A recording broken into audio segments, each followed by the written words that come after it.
గ్రామానికి TRS party కార్యకర్తల meetings చేసినటువంటి కార్యకర్తలందరికీ పేరున నా యొక్క ధన్యవాదాలు తెలియజేస్తున్నాను. అలాగే నడువంటి ఎక్స్ సర్పంచ్, ఎంపీటీసీలు, సొసైటీ చైర్మన్లు, వివిధ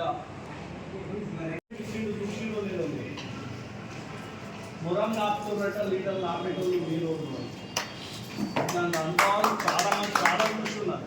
అప్పుడు ఇమ్రాన్ చూసిండు, నేను చూసిన అది దానికి తాగేసుకుని పోతుంది. అయినా పోకుండా ఉన్నామంటే నిజమైన తెలంగాణ కార్యకర్తలు. శంకర్ ఎప్పుడు ఏం పని లేదన్నా నేను ఊకే మీటింగ్ పోదామంటామంటే కాదన్నా పోదామన్న పాఠం తింటారు.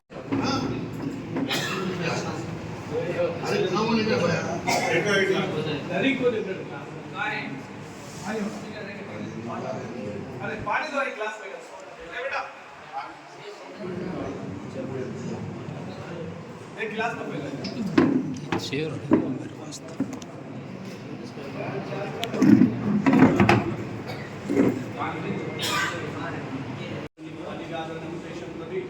తీసుకోవడం జరిగింది.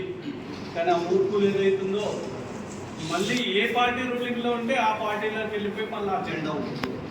కాబట్టి మన కార్యకర్తలకు చాలా బాధ అయింది. అట్లాంటి బాధ నేను కూడా అనుభవించిన. వాడు ఏదైతే వచ్చిండో వాడు ఎలక్షన్స్లో ఎవడైతే పని చేసిండో వాడికే చేసిండ్రు పని. మన కార్యకర్తలకు చేయలే, మనసులో పెట్టుకున్నారు అట్లానే చేస్తామని, కానీ చేయలే. అట్లాంటి చాలా బాధలు చూస్తాం. మన ఎమ్మెల్యే గారికి కూడా చెప్పినాం ప్రతిసారి. సార్ మళ్ళీసారి వస్తే ఫస్ట్ ఎవరు చెప్పినా అదే, ఏ మీటింగ్ పెట్టినప్పుడు సార్కు చెప్పింది అదే చెప్తాం. సార్ మీ కొరకు పని చేయాలంటే మళ్ళీ అన్నీ తీసుకోవాలి. ఆయన కూడా చెప్పిండు, వాళ్ళకి కూడా అనుభవం అయింది. పెద్ద మొత్తంలో పెద్ద లీడర్లకు కూడా అనుభవం అయింది, స్టేట్లో కూడా అనుభవం అయింది. ఇట్లాంటివన్నీ పక్కకు పెట్టి వాళ్ళని ఇట్లాంటి పరిస్థితి తీసుకునేది లేదు అనే అనుకుంటున్నాం. వద్దంటే ఒకరోజు మీడియాలు కూడా లేదు అన్న, సర్పంచులు రాకపోతే మనకు పనులు ఎట్లయితే అనుభవం తక్కువ అన్నారు. వచ్చిన వాళ్ళు కూర్చొని పని చేసుకుంటారు. అవన్నీ మనసులో పెట్టుకోకుండా నేను అనుకోలే ఇంతమంది వస్తారు, ఇంకా భయపడే ఉన్నారు అని. నేనైతే నిజం చెప్తున్నా. 15 మంది మీటింగ్ పెట్టుకుంటారు. రూలింగ్లో ఉన్నప్పుడు కూడా ఒక మీటింగ్ పెడుతుంటారు. నిజమా? జై తెలంగాణ! రూలింగ్లో ఉన్నప్పుడు కూడా ఇంతమంది టీఆర్ఎస్ నుంచి టీఆర్ఎస్గా ఏర్పడి 10 సంవత్సరాలు ప్రభుత్వం ఏర్పాటు చేసి తెలంగాణ ఉద్యమంలో మొట్టమొదటి జాయింట్ యాక్షన్ కమిటీ జేఏసీ కన్వీనర్గా నేను ఎన్నుకోబడి ఉద్యమంలో చురుకైన పాత్ర పోషించి కలకత్తాగా స్వాతంత్రం వచ్చిన రోజు ఈ బీఆర్ఎస్ పార్టీలో జైలు రావడం జరిగినది. అది చాలా తక్కువ మందికి తెలుసు.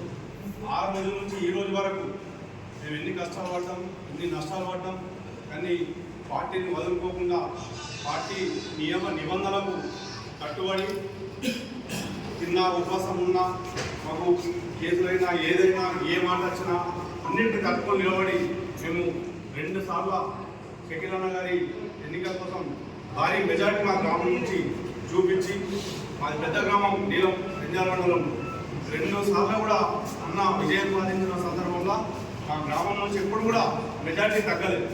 ఆ విధంగా మేమంతా మా నీల గ్రామం